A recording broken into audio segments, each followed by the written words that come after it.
If I were a young woman now, I'm not sure how I'd cope. With all the things that you have, the opportunities, the technology, I'd like to think it could be a world of pleasure. But I fear instead it would only be a world of pressure. Pressure to be the perfect mother, the perfect wife, the perfect friend. Pressure to be successful, a boss, a leader.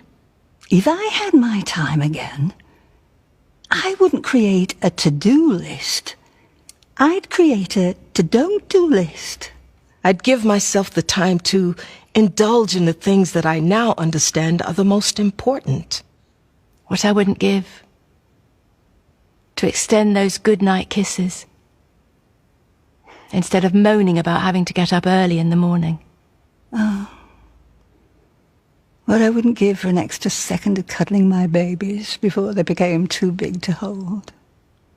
What I wouldn't give for 5 more minutes on the dance floor while my legs were still strong enough to carry me.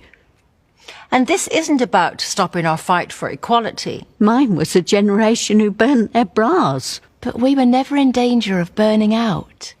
No. This is simply about you as a human being. There's the most important word, being.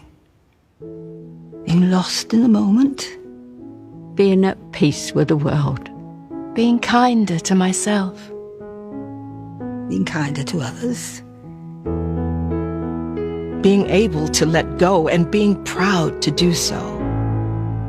Believe me, if I were a young woman now, I'd spend more time being. Not doing.